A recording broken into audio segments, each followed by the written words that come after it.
जय हिंद। दोस्तों, आज के इस वीडियो में मैं आप सभी को बेस्ट ऐसे फंड के बारे में बताऊंगा जो इंडिया के अंदर में सबसे ज्यादा रिटर्न देने वाले फंड है। क्योंकि फंड अच्छे हैं, इन फंड ने पहले भी बहुत अच्छा रिटर्न दिया है, तो संभावना इस बात की है कि ये फंड आगे भी आपको अच्छा रिटर्न दे सकती है। देखिए, जब भी हम स्टॉक मार्केट या फिर म्यूचुअल फंड की बातें कहते हैं करते हैं, तो यहाँ पे गारंटी के साथ किसी भी चीज को कहा नहीं जा सकता है। लेकिन क्योंकि ये फंड अच्छे हैं तो इस बात से संभावना लगाई जा सकती है, और क्योंकि इन फंड ने पहले भी बहुत अच्छा रिटर्न दिया है, तो संभावना ये है कि आगे भी ये फंड अच्छा रिटर्न दे सकते हैं। और जैसा कि आप सभी जानते हैं कि मैं जनरली सेक्टोरल थीमेटिक फंड के फेवर में नहीं रहता हूं, तो आज की इस वीडियो के अंदर में मैं आप सभी को जिन फंड के बारे में बताऊंगा, जिस कैटेगरी के बारे में बताऊंगा, वो सेक्टोरल थीमेटिक फंड की कैटेगरी के फंड नहीं होंगे। देखिए, मैं आप सभी को सस्पेंस में नहीं रखना चाहता हूं। मैं आप सभी को बता दूं कि आज के इस वीडियो के अंदर में जो फंड मैं आप सभी को बताने वाला हूं वो स्मॉल कैप फंड की कैटेगरी के फंड होंगे। और ऐसा भी नहीं है कि जिन फंड के बारे में मैं आप सभी को बताऊंगा वो फंड आप मेरे से पहली बार जानेंगे या फिर आप इस फंड का नाम पहली बार सुनेंगे। ये पुराने फंड है, हो सकता है इन फंड के बारे में आप अच्छे से जानते समझते होंगे। तो इस वीडियो का उद्देश्य सिर्फ इतना मात्र नहीं है कि मैं आप सभी को ये बताऊं कि कौन से वो फंड हैं जिन्होंने पहले अच्छा रिटर्न दिया है और आगे भी अच्छा रिटर्न दे सकते हैं। इस वीडियो का जो उद्देश्य है, इस वीडियो में जो मैं आप सभी को बताना चाहता हूं, वो बहुत ही जरूरी है आप सभी के लिए जानना। और ऐसा नहीं होगा कि सिर्फ वीडियो के आखिर में आप चले जाएंगे तो वो वीडियो में जो मैं बताना चाहता हूँ वो आप सभी को मालूम चल पाएगा। इस वीडियो को जब तक आप पूरा नहीं देखेंगे तब तक आपको ये पता नहीं चलेगा कि इस वीडियो का आखिर उद्देश्य क्या है, इस वीडियो के अंदर में मैं आखिर आप सभी को बताना क्या चाह रहा हूँ। तो आपके स्क्रीन पर अब आपको दिख रहा होगा, ये वो फंड है। अगर मैं स्मॉल कैप फंड की कैटेगरी की बात करूं तो ज्यादातर सिचुएशन में या फिर ज्यादातर पैरामीटर्स में आपको यही फंड अच्छा करते हुए दिखेंगे। अगर मैं यहाँ पे एक साल का आपको डेटा दिखाऊं तो अब आप देख सकते हैं कि यहाँ पे बंधन स्मॉल कैप फंड है, टाटा स्मॉल कैप फंड है, Motilal Oswal Nifty micro cap 250 index fund है, एक्सिस स्मॉल कैप फंड है, कोटक स्मॉल कैप फंड है, निप्पॉन इंडिया है। तो जनरली आपको यही वो फंड देखने को मिलेंगे अगर हम स्मॉल कैप फंड की बात करते हैं तो। वहीं पे अगर मैं आपको 3 साल का डेटा यहाँ पे दिखाऊं तो 3 साल के पीरियड में भी लगभग लगभग यही वो फंड आपको देखने को मिलेंगे जो आपको 1 साल के पीरियड में अच्छा करते हुए दिख रहे हैं। वहीं पे अगर मैं 5 साल का भी चेक करूं तब भी आपको वही फंड देखने को मिलेंगे जो 1 साल और 3 साल के पैरामीटर पर अच्छा करते हुए दिख रहे हैं। तो कुल मिलाकर के यही वो फंड है जो स्मॉल कैप फंड की कैटेगरी में है और अच्छा करते हुए दिख रहे हैं। तो अगर आपको एसआईपी के साथ में लमसम भी करना है, सिर्फ आपको एसआईपी नहीं करना है, तो आप क्वांट में कर सकते हैं इन्वेस्ट, बंधन में कर सकते हैं, कैनरा में कर सकते हैं, कोटक में कर सकते हैं, एक्सिस में कर सकते हैं। और यहाँ पे मोतीलाल ओसवाल का माइक्रो कैप भी देखने को मिल रहा है, ग्रो का भी स्मॉल कैप 250 इंडेक्स देखने को मिल रहा है, इसमें भी आप लमसम कर सकते हैं। लेकिन अगर आप एक ऐसे व्यक्ति हैं जो लमसम नहीं करना चाहते हैं, आप चाहते हैं कि मैं भाई सिर्फ एसआईपी करूंगा, तो फिर आप निप्पॉन में भी कर सकते हैं, टाटा में भी कर सकते हैं, एसबीआई में भी कर सकते हैं। ये वो फंड है जिनमें लमसम नहीं होता है, खाली आप एसआईपी के माध्यम से इन्वेस्ट कर सकते हैं। तो दोस्तों, ये जो फंड मैंने आप सभी को बताया, समझना आपको ये है कि इंडिया के अंदर में अगर हम बेस्ट अच्छे फंड की बात करें, स्मॉल कैप फंड की बात करें, जिनमें सबसे ज्यादा हमें रिटर्न पिछले दिनों देखने को मिला है और संभावना इस बात की भी है कि आगे भी हमें अच्छा रिटर्न मिल सकता है, तो यही वो फंड होंगे जिनमें आपको इन्वेस्ट करना चाहिए। लेकिन दोस्तों, सवाल यहाँ पे ये आता है कि जब हम ये सारी चीजें जान रहे हैं कि कौन से फंड है वो जो पिछले दिनों अच्छा रिटर्न दिए हैं और इन फंड में संभावना भी है कि अगर हम इन्वेस्ट करते हैं तो आगे भी ये फंड अच्छा रिटर्न दे सकते हैं, तो सवाल यहाँ पे आता है कि क्या इन्वेस्टिंग फिर इतनी ही आसान है? क्या इतना ही आसान है हम ये फंड ढूंढ लें कि कौन सा फंड पिछले दिनों सबसे अच्छा रिटर्न दिया है और किस फंड की संभावना है जो आगे अच्छा रिटर्न दे सकते हैं? क्या इन्वेस्टिंग इतनी आसान है, ऐसे ही करके हमें इन्वेस्ट कर देना चाहिए और फिर हम पैसा बना लेंगे? दोस्तों, अगर इन्वेस्टिंग इतनी ही आसान होती ना तो अभी हमने जनवरी में, बहुत दिन पीछे में नहीं जा रहा हूँ, 2025 की ही बात बता रहा हूँ, अगर मैं जनवरी की बात करूं तो एसआईपी स्टॉपेज रेशियो का हमें 109% का रेशियो देखने को मिला था। यानी कि जितने नए एसआईपी क्रिएट हुए हैं उससे ज्यादा एसआईपी को कैंसिल कर दिया गया था। इसी तरह का हमने फरवरी का भी डेटा देखा, अभी हमने 1-2 दिन पहले ही वो वीडियो देखी है। उसमें हमने ये देखा कि एसआईपी स्टॉपेज रेशियो अब बढ़ करके 122% के आसपास में पहुंच गई है। यानी कि पिछले महीने में जितने लोगों ने एसआईपी क्रिएट किया था और जितने कैंसिल किया था, उससे ज्यादा इस महीने में एसआईपी कम क्रिएट लोगों ने किया और उससे ज्यादा कैंसिल किया। इस तरह का डेटा हमें देखने को मिला। और एक पुरानी एमपी की डेटा की अगर मैं बात करूं तो हमें ये मालूम चलता है कि जितने भी लोग म्यूचुअल फंड में इन्वेस्ट करने वाले हैं ना, उनमें से 1 से 2 साल तक ही लोग एसआईपी चला पाते हैं, ऐसे सिर्फ 50% लोग हैं। यानी कि जितने भी लोग म्यूचुअल फंड में इन्वेस्ट करते हैं उसमें से लगभग 50% लोग अपनी एसआईपी को सिर्फ और सिर्फ 1 साल या फिर 2 साल के आसपास में ही कंटिन्यू करते हैं। और यहाँ तक कि अगर मैं बात करूं 5 साल एसआईपी कंटिन्यू करने की, तो सिर्फ 3% के आसपास में ही लोग हैं। यानी कि अगर मोटा मोटी देखा जाए तो 95% ऐसे लोग हैं जो अपनी एसआईपी को 5 साल भी कंटिन्यू नहीं कर पाते हैं।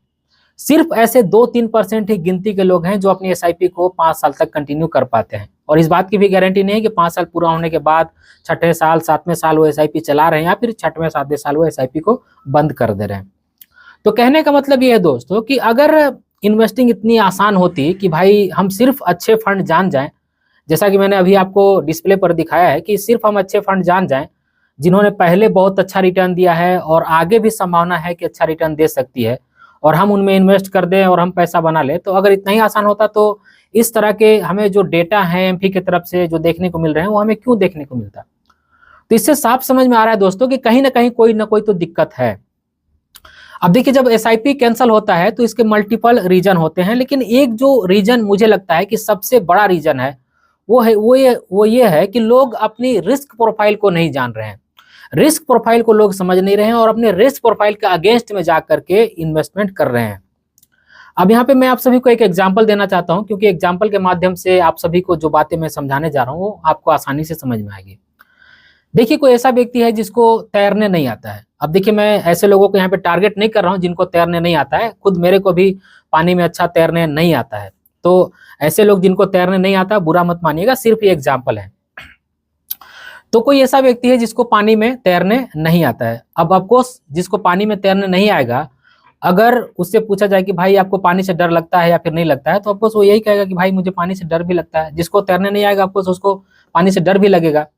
लेकिन उसको सिर्फ ऐसे जगह पर ले जाया जाए जहां पर उसके घुटने के बराबर ही पानी है और साफ पता भी चल रहा है कि वहां पे ज्यादा पानी नहीं है, सिर्फ उस इंसान के या फिर किसी भी इंसान के घुटने के बराबर ही पानी है, और वहां पे उस इंसान को ले जाकर के उस पानी के बीच में खड़ा कर दिया जाए कि भाई आप पानी के अंदर में खड़ा हो जाइए, और उससे ये पूछा जाए कि क्या आपको पानी से डर लग रहा है या फिर आपको पानी से डर लगता है, तो अपना सीना चौड़ा करते हुए ये शायद कह दे वो कि नहीं, मुझे पानी से डर नहीं लगता है, क्योंकि अभी जो पानी का स्तर है ना वो घुटने के बराबर है। लेकिन यही पानी का स्तर अगर उसके डूबने के बराबर कर दिया जाए, यानी कि पानी का लेवल इतना रहे जिसमें वो डूब सकता है, और उसको फिर बोला जाए कि अब आप पानी के अंदर में चले जाइए, तो आप लाख कोशिश कर लीजिएगा वो पानी के अंदर में नहीं जाएगा, क्योंकि उसको डर लगता है। उसने अपनी छाती ठोक करके इसलिए कह दिया क्योंकि वहां पे पानी का लेवल जो था ना वो कम था, लेकिन दोनों जगह पर पानी ही थे दोस्तों। समझना चाहिए आपको कि दोनों जगह पर पानी ही था, एक जगह पर पानी कम था, एक जगह पर पानी ज्यादा था। तो दोनों ही सिचुएशन में देख सकते हैं कि लोगों का जो मेंटेलिटी है, लोगों का जो सोच है वो कैसे बदल जाता है। इसी तरह से इन्वेस्टिंग में होता है दोस्तों। जब हम शुरुआती दौर में अपना पैसा इन्वेस्ट कर रहे होते हैं ना, तो हमारा पैसा बहुत कम स्टॉक मार्केट में लगा होता है। जैसे मान लीजिए कोई ऐसा व्यक्ति है जो 5,000 रुपये या 10,000 रुपये पर मंथ की एसआईपी करता है, तो अगर वो 4-5 साल तक भी एसआईपी करे तो बहुत ज्यादा पैसा उसका म्यूचुअल फंड या स्टॉक मार्केट में नहीं लगता है।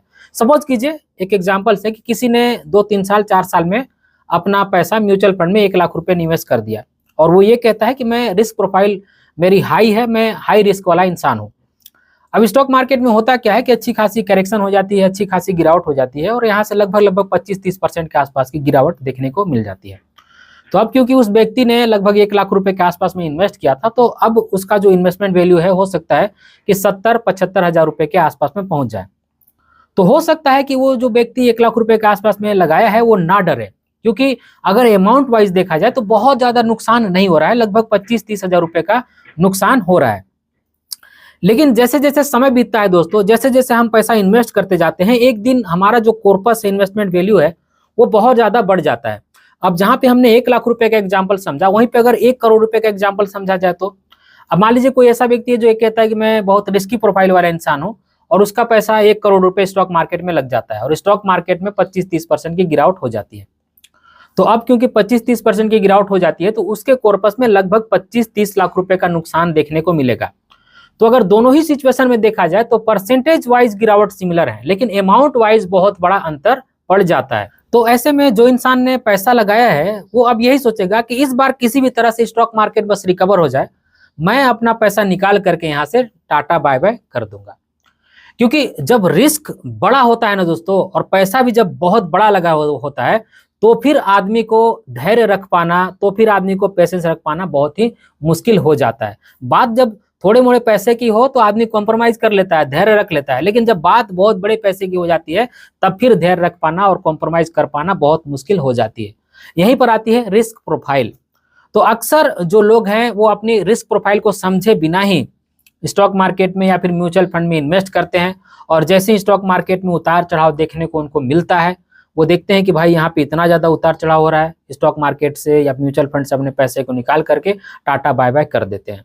और मैं अपनी लगातार वीडियो में आप सभी को एक बात कह रहा हूँ कि अगर आपको स्टॉक मार्केट या फिर म्यूचुअल फंड से अच्छा पैसा बनाना है, तो फिर सबसे जरूरी यहाँ पे ये है कि आपको टिकना होगा। अगर आपने पैसा लगा करके रखा है तो आपको यहाँ पे बने रहना होगा। जो भी स्टॉक मार्केट में म्यूचुअल फंड में बने रहेगा, आखिरकार पैसा वही बनाएगा। तो जरूरी ये नहीं है दोस्तों कि हम बहुत तेज रिटर्न बनाएं, जरूरी ये है कि हम लगातार रिटर्न बनाएं, हम थोड़ा थोड़ा सही रिटर्न बनाएं, लेकिन हम लगातार रिटर्न बनाएं और अपनी रिस्क प्रोफाइल के हिसाब से इन्वेस्टमेंट करें, ताकि हमें डर या फिर घबराहट ना लगे। क्योंकि एक दिन जब हमारा बहुत पैसा स्टॉक मार्केट में लग जाएगा ना, उस दिन हम ये छाती ठोक करके नहीं कह सकते हैं कि हम बहुत ज्यादा रिस्क प्रोफाइल वाले इंसान हैं। अगर हमारा 40-50 लाख रुपया डूब भी जाएगा, कम भी हो जाएगा, तो हमको कोई फर्क नहीं पड़ता है। उस दिन आप कहें या फिर ना कहें, उस दिन आपको फर्क पड़ेगा। तो यहाँ पे आप दो चीजें कर सकते हैं। सबसे पहले तो आप अपनी रिस्क प्रोफाइल के हिसाब से पोर्टफोलियो बनाइए। अगर आपने गलत तरीके से पोर्टफोलियो बना करके रखा है तो उसको रीबैलेंस कीजिए। और दूसरा, अगर आपने रिस्की फंड से ही शुरुआत किया है तो शुरुआती दौर में चल जाएगा। अगर आपको 2 साल, 4 साल, 5 साल हो जाता है तो धीरे धीरे उस फंड को थोड़े से कम रिस्की फंड में डाइवर्ट कीजिए। जैसे अगर आप अभी स्मॉल कैप फंड में, मिड कैप फंड में इन्वेस्ट करते हैं और अगर आपको 4-5 साल हो जाता है तो कोशिश कीजिए कि आप लार्ज कैप फंड में, वैल्यू फंड में या फिर फ्लेक्सी कैप फंड में अपना पैसा धीरे धीरे स्विच कीजिए। क्योंकि जब पैसा बड़ा होने लगेगा, पैसा ज्यादा होने लगेगा, तो उसमें वोलेटिलिटी भी बहुत ज्यादा आएगी और बहुत ज्यादा आपको उतार चढ़ाव भी देखने को मिलेगा, जिसको सबको सहन कर पाना, सबको ऐसे सिचुएशन में पेशेंस रख पाना बहुत ही मुश्किल होती है। तो यहाँ पे एक बात मैं और आप सभी को कहना चाहता हूँ, जैसा कि मैं अपनी अधिकतर वीडियो में आप सभी से कहता हूँ कि मैं एमफी के द्वारा, यानी कि association of mutual fund in India के द्वारा पूरी तरह से रजिस्टर्ड म्यूचुअल फंड का एडवाइजर डिस्ट्रीब्यूटर हूँ। और देखिए, मैं यहाँ पे अपना प्रमोशन बिल्कुल भी नहीं कर रहा हूँ, क्योंकि बहुत सारे लोग ऐसा कह सकते हैं कि ये सारी चीजें बता करके आखिरकार आप अपनी व्यापार करना चाहते हैं, आप अपना बिजनेस करना चाहते हैं। तो मैं बिजनेस बिल्कुल नहीं कहना चाहता हूँ, लेकिन जो मैं चीज करता हूँ वो मैं आप सभी को बता दूं कि अगर आप मुझसे सर्विसेज लेना चाहते हैं, मुझसे पोर्टफोलियो बनवाना चाहते हैं, तो मैं आपके लिए पोर्टफोलियो बनाने के लिए तैयार हूँ और आपके रिस्क प्रोफाइल के हिसाब से पोर्टफोलियो बनाने के लिए तैयार हूँ। देखिए, जब आप मुझसे पूछेंगे कि भाई मुझे कैसा पोर्टफोलियो बनाना चाहिए या फिर मुझे इतने समय के लिए इन्वेस्ट करना है, मेरे ये गोल हैं, तो मैं आपसे कई तरह का सवाल भी पूछूंगा, उसके हिसाब से आपके लिए मैं पोर्टफोलियो बना करके दूंगा। तो अगर मेरी सर्विसेज लेना चाहते हैं तो आप बिल्कुल ले सकते हैं। और जानबूझ करके मैंने इन सर्विसेज की चार्जेज इतनी कम रखी है ताकि हर कोई अफोर्ड कर सके। और इस वीडियो के आखिर में उसमें आपसे इतना ही कहना चाहता हूँ कि कोई भी कुछ भी कहे, कोई भी कुछ भी कहे, जब भी आपको इन्वेस्ट करना है तो आपको एक बार अपनी रिसर्च करनी है। आपको एक बार जरूर देखना है कि जिस फंड में मैं इन्वेस्ट करने जा रहा हूँ क्या वो मेरे लिए सही है, क्या ये मेरे रिस्क प्रोफाइल को सूट करता है। अगर आपको अच्छा लगता है कि हाँ मुझे इस तरह के फंड में इन्वेस्ट करना चाहिए, तभी आपको इन्वेस्ट करना चाहिए। वीडियो ऐसे भी बहुत बड़ी हो गई है, तो आज की इस वीडियो में बस इतना ही। बाय।